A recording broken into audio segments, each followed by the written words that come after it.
presidente Jair Bolsonaro foi a Porto Seguro, na Bahia, onde participou de cerimônia de assinatura de atos de apoio ao setor produtivo e também encontraria a doutora Raíssa Soares, defensora do tratamento precoce.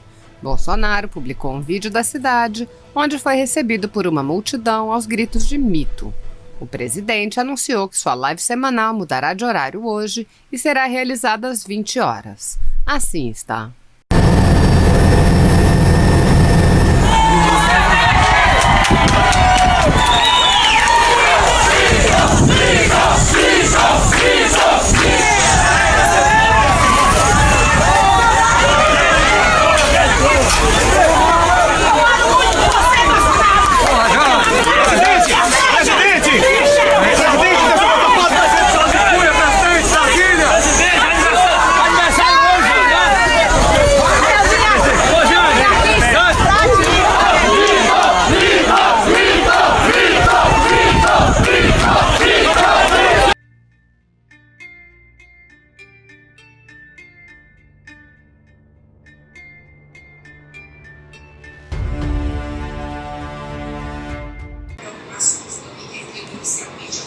Olá pessoal, deputada federal Bia Kicis. Eu vim falar aqui com vocês sobre um dos temas mais importantes sobre o qual eu dedico meu mandato, que é o combate ao ativismo judicial.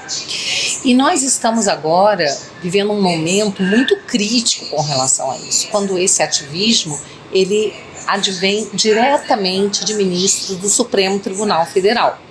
Somente esses últimos dias nós tivemos 2 exemplos muito graves de ativismo. O que é o ativismo? O ativismo é quando o juiz ele se substitui ao legislador e ao invés de simplesmente fazer o seu papel de aplicar a lei, ou no caso até do Supremo, a Constituição, ao caso concreto, aos processos sobre os quais o juiz se debruça, que chegam ao juiz mediante provocação de uma parte interessada, o juiz começa a falar e decidir sobre questões políticas que não estão nos autos. Então nós tivemos essa semana o ministro Gilmar Mendes, numa entrevista, numa declaração, dizer o seguinte, que é preciso dizer isso de maneira muito clara. O Exército está se associando a esse genocídio. Não é razoável, é preciso pôr fim a isso.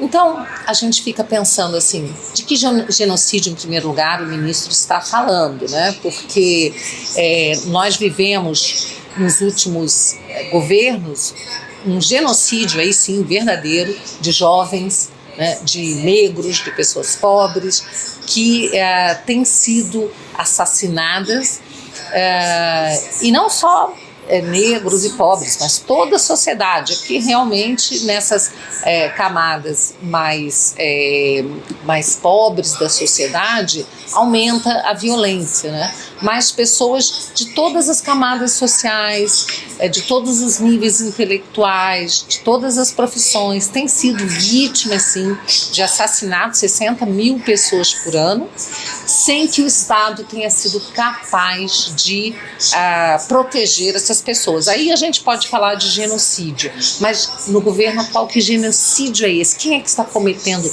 genocídio junto com o Exército, segundo o ministro Gilmar Mendes? Então, esse é o tipo da declaração que nos deixa realmente muito preocupados, e o ministro da Defesa já respondeu, dizendo que as Forças Armadas, o Exército, têm se dedicado durante o coronavírus ao combate ao coronavírus, né? Então não há genocídio algum, o que há é agora uma modinha, né, de ficar falando do presidente da República com total desrespeito à autoridade máxima da República e chamando o presidente de genocida, o que é um crime, né? Porque genocídio é um crime contra a humanidade, e aí, no caso, estão atribuindo um crime. Então já existe aí no mínimo uma calúnia, além de uma atividade política do ministro, que é muito preocupante. E aí, em seguida, a gente vê o ministro Barroso também falando, né? Falando da preocupação dele, tanto com a saúde, como com as redes estando disseminando ódio. Ele está muito preocupado com o ódio e a desinformação disseminada nas redes sociais. Isso eu coloco como presidente do TSE, tendo que tomar uma atitude para evitar que aconteça o que aconteceu no Brexit. O que aconteceu no Brexit? No Brexit, o povo inglês decidiu 2 vezes pela retirada, pela saída da Inglaterra, da Grã-Bretanha, né, da União Europeia. Então isso foi a vontade do povo. Mas como o ministro Barroso, pelo visto, ele é a favor da União Europeia, ele é contra a saída da Grã-Bretanha, então ele diz que isso foi fruto de desinformação. Assim como, segundo o ministro, as eleições americanas, a eleição do Trump também foi fruto de desinformação, não fruto da vontade de um povo que era majoritariamente conservador, né? Que se vê representado pelo Trump, pelas suas ideias, ao contrário, né, das ideias pregadas pelo Partido Democrata, né?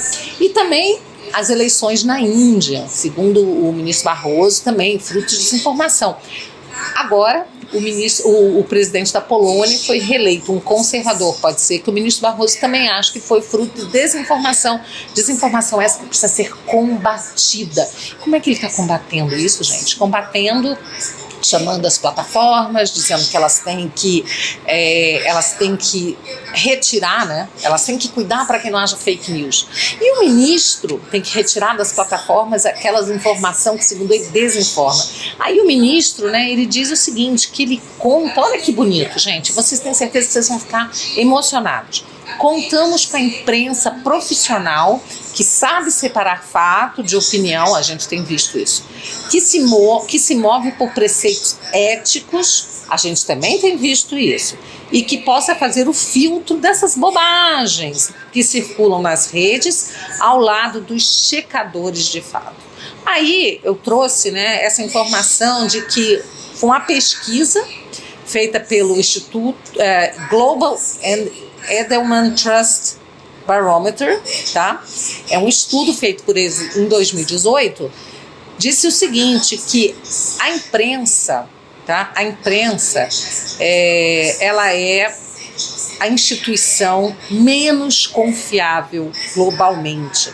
Então, esse resultado apontou que em 22 dos 28 países onde a pesquisa foi feita, ela se encontra no território da desconfiança. E o Brasil certamente é um desses países, se não foi incluído na pesquisa, se fosse incluído, certamente seria um desses países onde a imprensa está realmente assim, um dos últimos locais, uma das últimas posições de instituição confiável, não é? A gente tem assistido jornalista que torce para presidente morrer, pesquisas que são feitas, né, depois desmentidas, pesquisas eleitorais que são feitas, divulgadas pela imprensa e depois são desmentidas nas urnas. A gente tem visto aí que na questão até do coronavírus, a imprensa se valendo de dados científicos que mudam toda semana, né?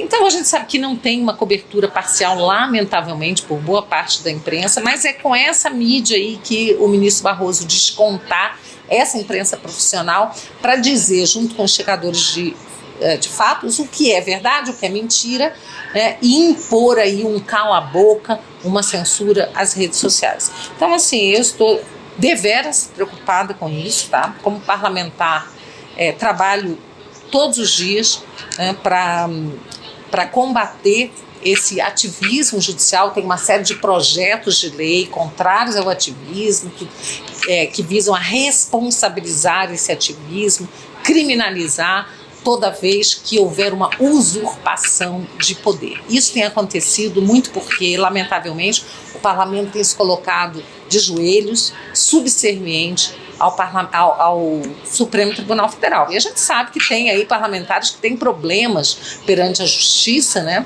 que temem realmente que haja uma investigação, uma denúncia, que o Supremo possa condená-los.